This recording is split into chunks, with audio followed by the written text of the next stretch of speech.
नमस्कार दोस्तों, स्वागत है आपका आपके अपने चैनल कॉन्सेप्ट ऑफ ट्रेडिंग में। और मैंने जो एक नई सीरीज़ की शुरुआत की है जिसमें मैं प्राइस एक्शन ट्रेडिंग आप लोग को स्टेप बाय स्टेप एनिमेशन के थ्रू डिस्कस कर रहा हूँ। तो उसका पहला वीडियो मैंने रिलीज़ किया था कल, और उसको अच्छा लाइक आया और अच्छा सपोर्ट आया। तो इसका सेशन 2 मैं रिकॉर्ड करके और यूट्यूब पर फ्री में डालूंगा। और जो लोग भी इस वीडियो को देख रहे हैं, उनको अगर वीडियो पसंद आ रहा है और उनको लग रहा है कि इस वीडियो से उनको सीखने को बहुत कुछ मिल रहा है, तो प्लीज़ इस वीडियो को ज़्यादा से ज़्यादा लाइक कीजिए।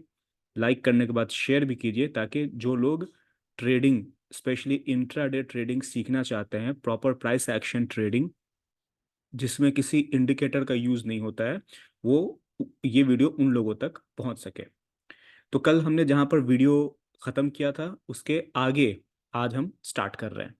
तो आज के वीडियो में जो सबसे पहला टॉपिक जिसको हम डिस्कस करेंगे वो है सेटअप। कि सेटअप किसको कहते हैं। देखिए, जब भी हम ट्रेड लेते हैं तो वो सेटअप बनने के बाद लेते हैं। हर किसी का सेटअप अलग अलग होता है। जो लोग इंडिकेटर बेस्ड ट्रेडिंग करते हैं, वो किसी इंडिकेटर के किसी पर्टिकुलर लेवल पे पहुंचने का इंतज़ार करते हैं, और जब इंडिकेटर वहां पे पहुंचता है, उनका सेटअप तैयार होता है, तब वो ट्रेड लेते हैं। लेकिन प्राइस एक्शन ट्रेडिंग में सिर्फ आप प्राइस को देखते हैं, कैंडल्स को देखते हैं, अपने सेटअप को देखते हैं और ट्रेड लेते हैं। तो सेटअप हर किसी का सेटअप अलग अलग होता है, लेकिन जो सेटअप मैं जनरली यूज़ करता हूँ वो मैं आप लोगों के साथ यहाँ पे शेयर कर रहा हूँ। सेटअप में क्या क्या आता है। सेटअप में आता है आपका चार्ट पैटर्न। और जब सेटअप बनकर तैयार होता है तो उसमें एक से ज़्यादा कैंडल्स हो सकते हैं। और जब एक सेटअप बनकर तैयार होता है और उसमें एक सिग्नल कैंडल बन जाता है, जो कैंडल आपको ट्रेड लेने के लिए कहता है, तो वो जब ये सारी चीज़ें बन जाती है तब उसको हम कहते हैं कि सेटअप बनकर तैयार हो गया। जैसे कि यहाँ पे इस चार्ट में आप देखिए, यहाँ पे मार्केट की शुरुआत है। यहाँ पे ये कौन सा चार्ट है ये मैंने लिखा नहीं है, क्योंकि कुछ लोग कहेंगे कि मैं तो निफ्टी में ट्रेड करता हूँ, ये बैंक निफ्टी का चार्ट है। कुछ लोग कहेंगे मैं फॉरेक्स में ट्रेड करता हूँ, ये स्टॉक का चार्ट है। तो प्राइस एक्शन ट्रेडिंग की सबसे अच्छी बात ये है कि प्राइस एक्शन हर इंस्ट्रूमेंट पे काम करता है और सब में ट्रेड करने का तरीका सेम होता है। जैसे अगर आप बैंक निफ्टी के चार्ट पर ट्रेड कर रहे हैं, तो जिस तरीके से आप ट्रेड करेंगे वही तरीका से ट्रेड आप गोल्ड के चार्ट पे भी करेंगे। आप ये नहीं कहेंगे कि मैं प्राइस एक्शन ट्रेडर हूँ, मैं बैंक निफ्टी में अलग तरीके से ट्रेड करता हूँ और गोल्ड में अलग तरीके से ट्रेड करता हूँ। ऐसा नहीं होता है। हाँ, ये ज़रूर होता है कि बैंक निफ्टी अलग न्यूज़ की वजह से वोलाटाइल होता है, गोल्ड अलग न्यूज़ की वजह से वोलाटाइल होता है, तो उसको आप कंसीडर कर सकते हैं।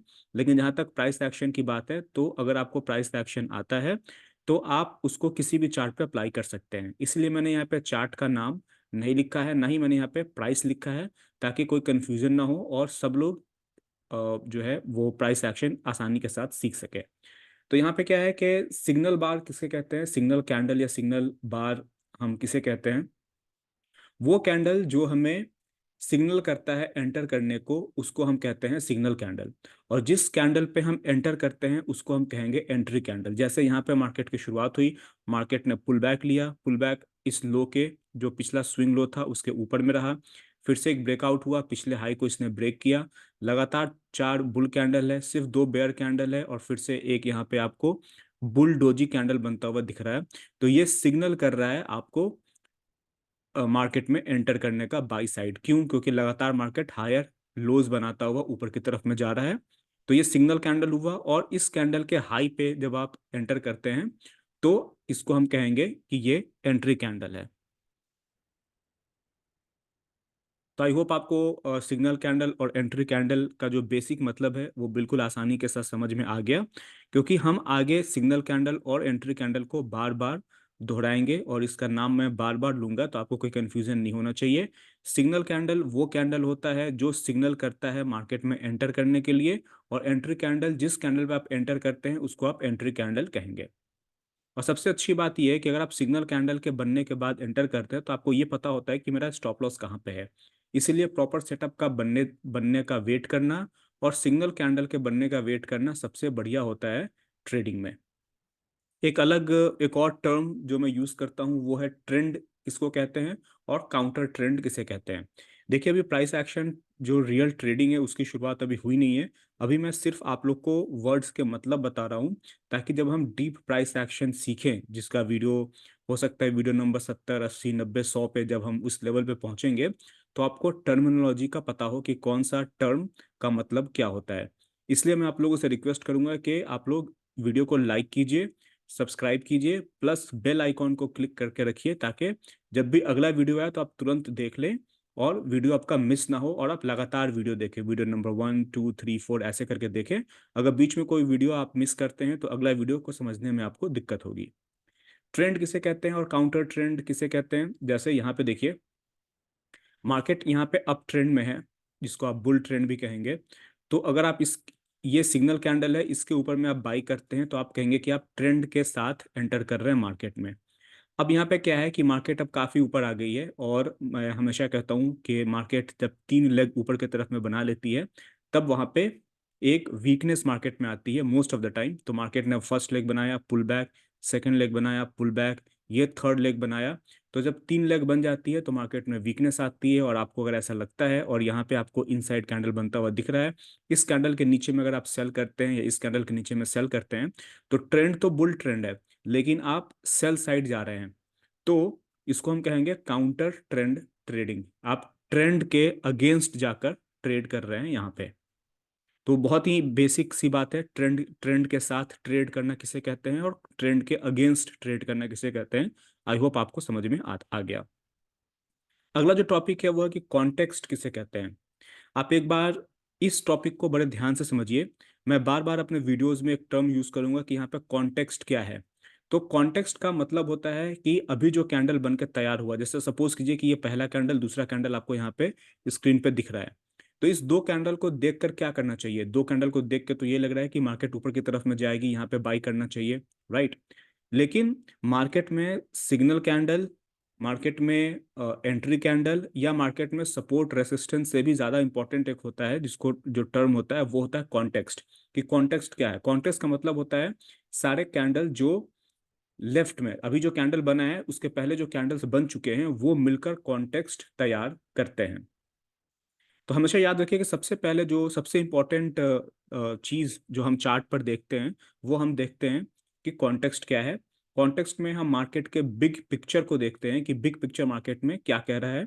और कॉन्टेक्स्ट का मतलब ये होता है कि आप अभी जो कैंडल बन के तैयार हुआ है, जो मार्केट लाइव मार्केट में अगर आप ट्रेड कर रहे हैं, तो जो मार्केट में कैंडल बन के तैयार हुआ है, नेक्स्ट कैंडल बनने वाला है, उसके पहले लेफ्ट में जितने कैंडल है वो सब मिलकर कॉन्टेक्स्ट बनाते हैं, राइट।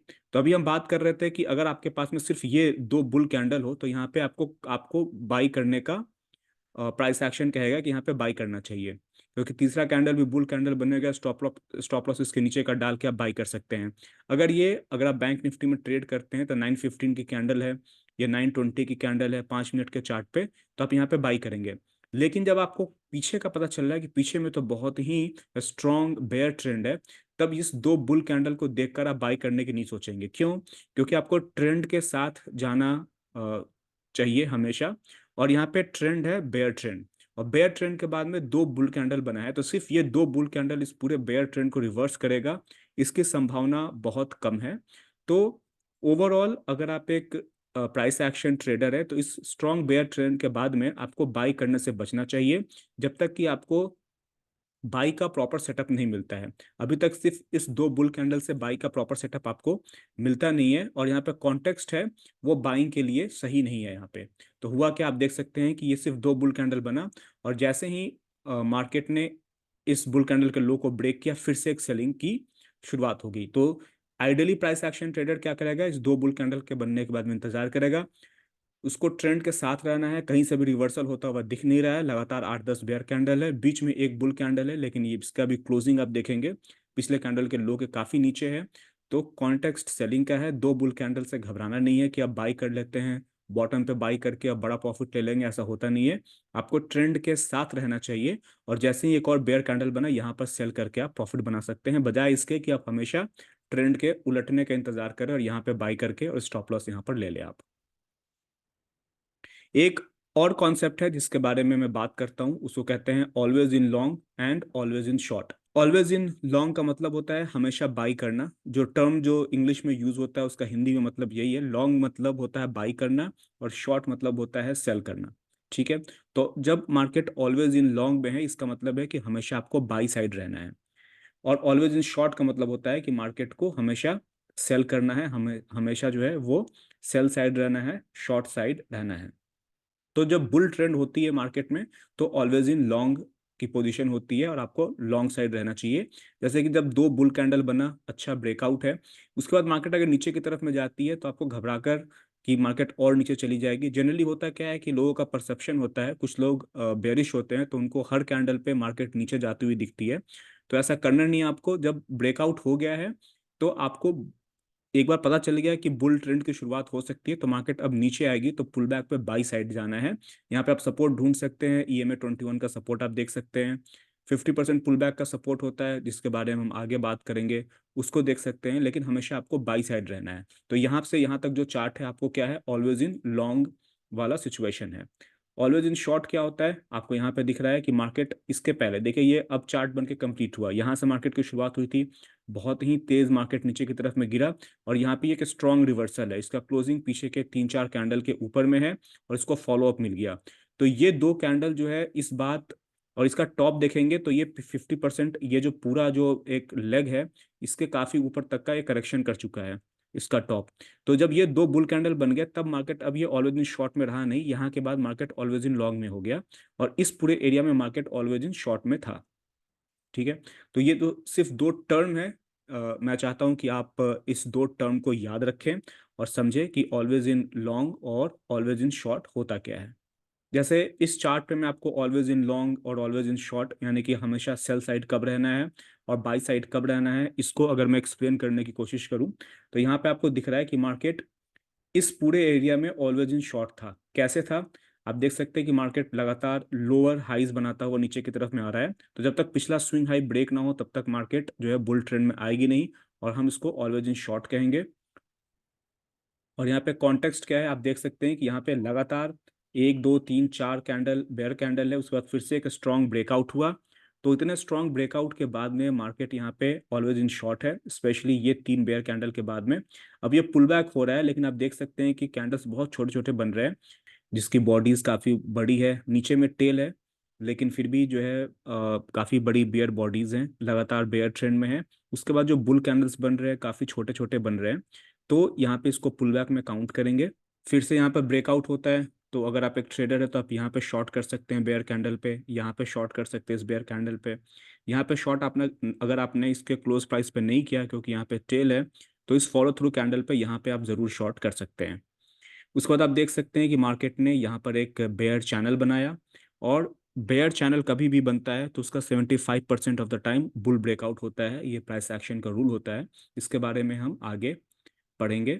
और यहाँ पे आपको मार्केट एक बॉटम होता हुआ दिख रहा है। यहाँ पे higher low major trend reversal बनता हुआ दिख रहा है। जैसे जो शॉर्ट फॉर्म मैंने बताया था HLMTR, इसका मतलब होता है higher low major trend reversal, यानी कि ट्रेंड यहाँ से रिवर्स हो जाएगा इसकी संभावना ज़्यादा है। ये जो लो है, अगला लो उसके ऊपर है, अगला लो इसके ऊपर है। साथ में हेड एंड शोल्डर बॉटम भी बन रहा है। ये लेफ्ट शोल्डर, ये काफ़ी स्ट्रॉन्ग हेड है यहाँ पे, और ये राइट शोल्डर। तो यहाँ पे मार्केट क्या है, एक बॉटम आउट होता हुआ दिख रहा है। मार्केट अपना बेस तैयार कर रहा है, इसकी पूरी पूरी संभावना यहाँ पे आपको होती हुई दिख रही है क्योंकि मार्केट का जो स्ट्रक्चर है वो higher low major trend reversal का है plus head and shoulder bottom का है। उसके बाद हुआ क्या, मार्केट ने यहाँ पे ब्रेकआउट दिया लगातार 1 2 3 4 बुल कैंडल के बाद में। अब मार्केट जो है बाइंग को सपोर्ट करेगा क्योंकि मार्केट में आप देख सकते हैं बुल कैंडल का साइज जो है वो इन कैंडल से काफी बड़ा है, तो मार्केट अब ऊपर की तरफ में जाएगी, इसकी संभावना ज्यादा है। यहाँ पे मार्केट 8 10 बुल कैंडल के बाद में यहाँ पे पॉज ले रहा है। ये डोजी कैंडल बना रहा है। डोजी कैंडल अपने आप में ट्रेडिंग रेंज का बिहेवियर करता है। कैसे करता है, जब हम डोजी कैंडल को विस्तार से पढ़ेंगे तो वहाँ पे हम इसके बारे में बात करेंगे। तो ये 8 10 बुल कैंडल के बाद में जब मार्केट यहाँ पे पॉज लेती है तो उसको हम पुल बैक में काउंट करेंगे, और 8 10 बुल कैंडल के बाद में मार्केट नीचे जाएगी, इसकी संभावना कम होती है, और ट्रेंड का कंटिन्यूएशन होगा, इसकी संभावना ज़्यादा होती है। तो लगातार 3 4 बुल कैंडल के बाद में इस एरिया में मार्केट कहाँ है, ऑलवेज इन लॉन्ग पोजीशन में है, और यहाँ पे मार्केट क्या थी, ऑलवेज इन शॉर्ट पोजीशन में थी।